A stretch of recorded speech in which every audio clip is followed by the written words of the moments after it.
Good afternoon. Good afternoon. Welcome back. Um, I hope that you all had a great holiday.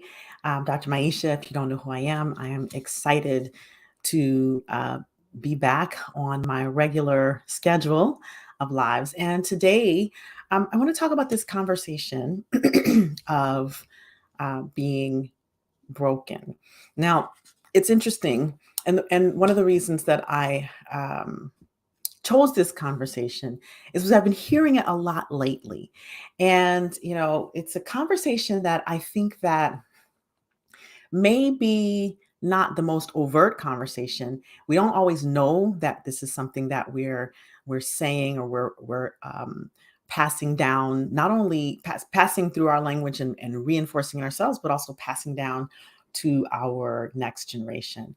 And so I want to talk about a couple of ways that the conversation of being broken shows up in our language, whether consciously or unconsciously, some ways that we can start to reframe that, and some new ways to think about it. And I think part of it is our own internal listening. I always talk about the fact that we listen through filters. We have our own filters that we're listening through, that we're thinking through based on our upbringings, based on our environment, based on what's been passed down to us, right? And so there's a lot of inherited conversations that are forming our little internal dialogues. Now, at the time of this recording, we are in a 5-day Mastering Your Inner Voice challenge, and it has been amazing. We've had a lot of engagement thus far, and we're talking about how these inner voices get formed. And I've talked about it many times in past podcasts, in my TEDx talk. And so if you haven't listened to a past podcast of mine, you can go to the Black Mind Garden, and you can listen and subscribe, or you can look for it on your favorite podcast platform. Mine's is Apple Podcasts, but of course we're on Stitcher, we're on Spotify. And so if you want to hear some of the previous conversations that I've had about where these filters come from and how they impact us on a day-to-day basis and what we're passing down to our next generation unconsciously, then I invite you to go and listen to that podcast and share it with a friend. So let's talk about this thing about being broken. So we believe, and so, I'm a trainer of neurolinguistic programming. That is the work that I do. And that is all about empowering us in our language, being more conscious in our language, empowering more trauma-informed communication, but really like looking at how we use our language, internal and external, to reframe and empower our thinking. And when we empower our thinking, then we shift and empower our speaking, which, if you haven't figured out by now, you can hear yourself talking, which means anything that you say, you're hearing are constituting suggestions to your own subconscious mind. So I do this work, I do these trainings, and one of the assumptions, a lot of times when I'm starting out in a training, whether it's in an organization or whether it's in an individual certification program that I do, I start out with a set of assumptions. And there are 16 of them, but I'll talk about one of them now. And that's, we have all the resources that we need internally. We have all the resources we need internally to succeed. And so it begs the question, where are we not accessing those resources, and what blocks us from accessing these internal resources? Now, we could talk about the external factors that there are. And yes, there are a lot of world societal, systemic problems, but we're talking more about the internal, right? We're talking about the internal resources that we have that allows us to do the things that we want to do. And how do those internal resources get blocked? Like, why do they get blocked? If we have all the internal resources that we need to have the life that we want, the internal resources, then why aren't we able to access them? And that is part of that is our internal conversations, right? Our internal beliefs, our internal values, our internal perception of ourself, right? And this is apart from what other external obstacles may be present. Now, let me just address that, right? So even with external obstacles present, even with some of the systemic problems that are present, there are people who, why are some people who are in marginalized, uh, si- uh, marginalized situations, able to boost himself out, and others aren't. Now, there could be lots of multifactorial things in that realm. Like some would say that's pure luck, but I would say it's an internal accessing of resources, whether conscious or unconscious. It's an internal accessing of a belief or resources or drive to move past obstacles. So when we think about the fact that we actually do have the resources, the internal resources to succeed at what we want to do, what has us not access those are our own beliefs and values and generational conversations, cultural conversations that come up. And one of those big conversations is there's something wrong with me. There's brokenness. Brokenness. And brokenness shows up in conversations. It looks like something's wrong with me. I can't, I shouldn't. Why can't I? Like the question, well, why can't I just? Right. Or I'm just, right? Just is a minimalization or an invalidation of one's resources, right? So that's how it shows up in us talking to ourselves. But we have to be mindful because we're always modeling. I'm always talking about my child and kids and generationally what we're passing down, inherited conversations. As we speak these to other people, whether it's people who are very young people or people who are are people who we are mentoring, who look up to us in any kind of way, we are um, saying things that constitute suggestions, and either people will accept those unconsciously or reject them unconsciously or consciously, right? So when we say things like to our kids, what's wrong with you, it may seem subtle. It may seem it's a nuance of language. It's an assumption that there is something wrong. Like what's wrong isn't presupposes that there is something wrong with the child. And if we say that enough times, then the child or the person will take on there's something wrong. I don't know what, but there's something wrong, right? Or here's another one. You shouldn't feel that way. Don't feel that way. You shouldn't feel that way, right? So you shouldn't feel or don't feel presupposes that there's a right way to feel for any situation, and that the person that's feeling the thing that's not the right way, there's something wrong with them, right? So these are the little nuances when we're talking to people, we're talking to ourselves, but especially when we're talking to people, and I'm speaking about children specifically, that starts to communicate brokenness, right? In these very subtle ways. You can't do that, right? That's, that presupposes a lack of capability. Now, of course, it could also presuppose that it's not possible in the world, but most often people will take that personally because one of the rules of the unconscious mind, or one of the ways that the unconscious mind works, is that it takes everything personally. So imagine a child, a young person, let's say a child, but also a young person, a person who is uh, um, a sponge that's picking up things, that's being influenced, and constantly hearing, well, what's wrong with you? Or constantly hearing, well, you shouldn't feel that way, or don't feel that way, or you can't do that, or why can't you just be like, right? That is a very subtle way of communicating to a person. Why can't you do it like this? Or why can't you be like this? That's a subtle, nuanced way of communicating to a person that there's something wrong with them, that they're broken. And if a person hears, so here's the other thing, our subconscious mind, our unconscious mind, it starts to form habit because of repetition.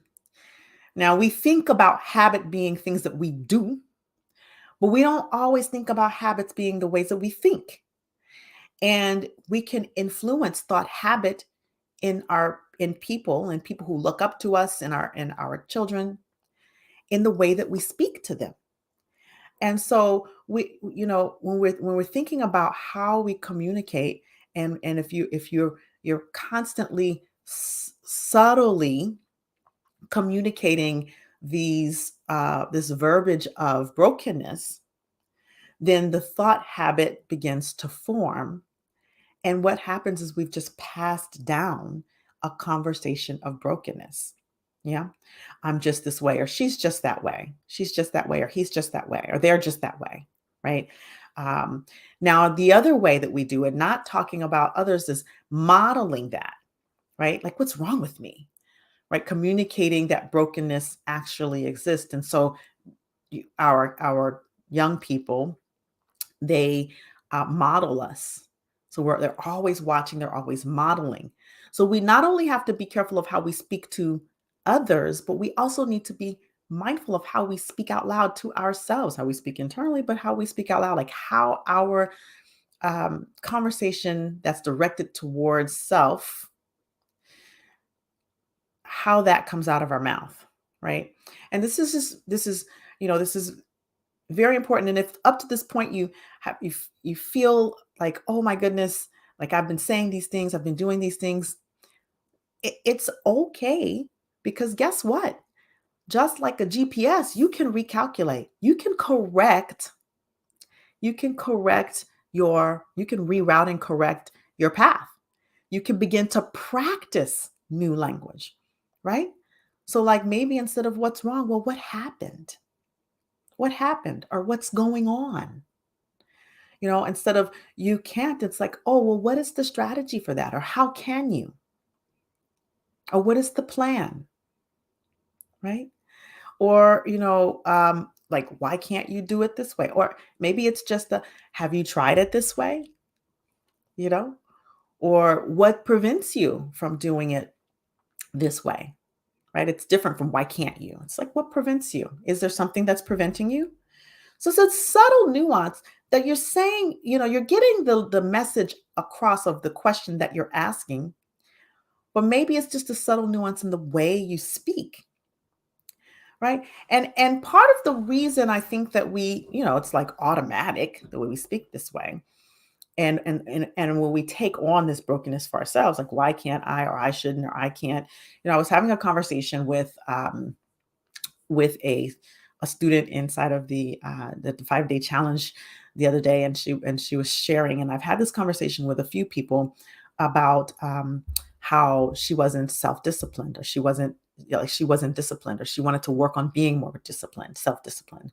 And we had a conversation about why she felt she wasn't disciplined. And as we got into the conversation, she was sharing with me how um, you know she has problems with certain structures. Like if someone tells her to do things, she doesn't remember it. She needs to see things. She's a visual, or she needs to write things down. And she talks a little bit about this having ADHD. And I have another student that also talks about that. And one of the things that came up is, what if there's not something wrong with you, but there is the way that your brain is programmed to work? And what if we looked at people that way? Like, okay, the person's brain is programmed to do this, the person's brain is programmed to do that. It's just like our computers, right? We're working on our computers, and our computers are programmed to do a thing, and we type in something, and the program does the thing, or the computer does the thing.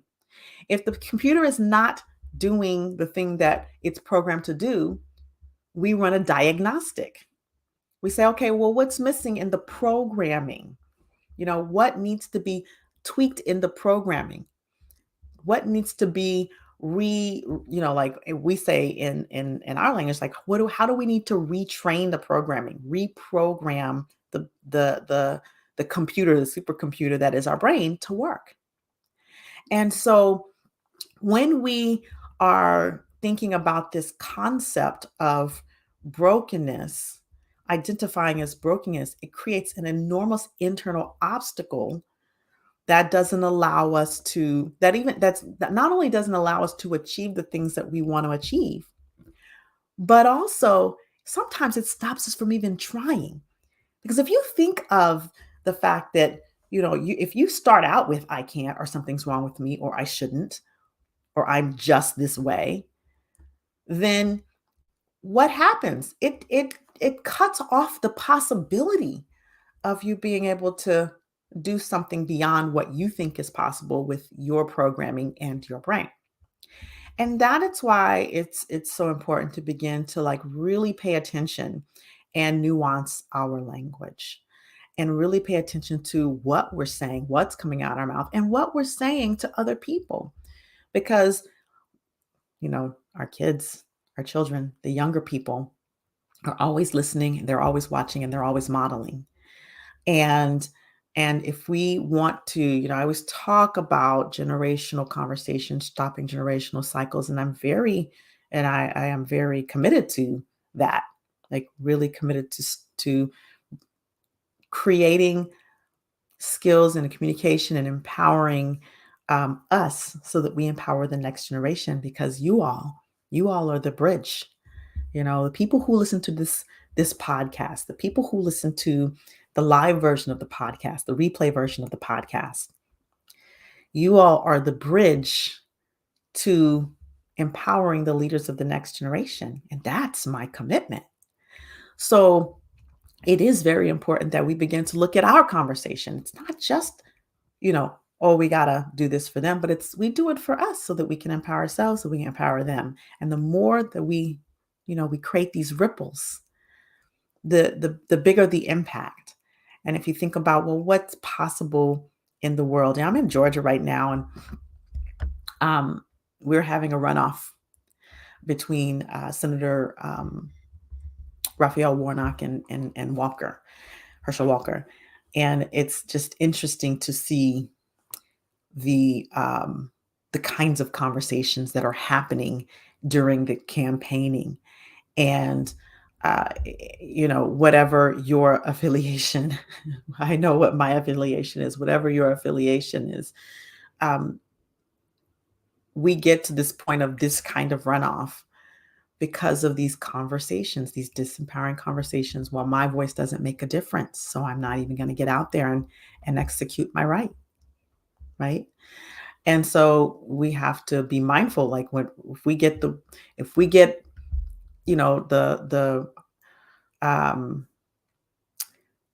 depending on who gets in the seat, that will inform the kinds of conversations that get passed down societally, right? So what kind of ripples are we creating? And so here's what I want you to do, because I'm a fan of assigning workshop opportunities or development opportunities. So as you go about your day, go about your week this week, and I really want you to share with me. You can share with me. You can email me. You can message me on whatever platform you happen to be connected with me on. You can email me at drmaisha@drmaisha.com. You can go to my website, remapmymind.com, and you can leave a review on the podcast. That would be wonderful. But what I'd like to see you do this week, to take on, is listening to where the subtle conversation of brokenness comes up in the what's wrong, or the shouldn'ts, or the can'ts, or the why can't you, or I am this way, or she is this way, or he is this way, or they are this way. I want you to, number one, listen to what's coming out of your mouth, but also be mindful of how you're hearing others. Like, are you hearing what's wrong with them in your mind about others, right? Because our listening drives our communication. And contrary to popular belief, even if we don't say it, 93% of our communication is nonverbal. So even if we don't say it, we could still be communicating it, right? This is deep stuff.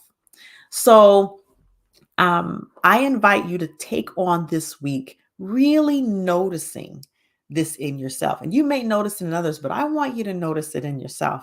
And the fact that even noticing in yourself will create the condition that you most likely will make this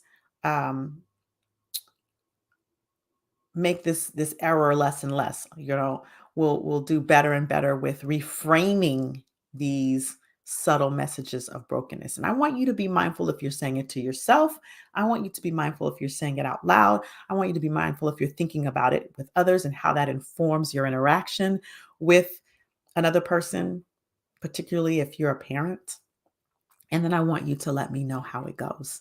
What's the impact? Were you able to do it? What were your challenges? You know, and so go apply this and share what happens with me, and share this episode with one other person in your life, a friend, a colleague, a family member. And when you see the difference applying this tool, just do me a favor and let me know. Let me know, right? Email me, leave a review on the podcast app. Let me know. And so, this is the kind of thing that we workshop, we teach in my neurolinguistic programming trainings. And we go even deeper, of course, because it is a 7-day training. And it is a certification program, but you don't have to want to be certified in order to learn this work, in order to learn and expand your listening and expand your flexibility of communication, expand your capacity to empower your relationships, to level up your leadership, to improve your confidence, to get rid of self-doubt, to get rid of all of the obstacles, the internal obstacles that stop you from being your best self. So I invite you, if this is the life you're choosing, if this is the kind of development you want, I invite you to come join us for our next training. We have them one coming up in January and one coming up in April. And so I'd love to see you. And all you have to do is go to the website that you see here if you're watching me live or on replay. And if you're listening to me on the podcast app, remap mymind.today. That's remap, REMAP, mymind.today. So as always, I am committed to seeing you empowered. Because as I said earlier, you're the bridge to the next generation of empowered and resilient leaders. You are a bridge to the new future. So with that, I will leave you and I will see you on the next episode.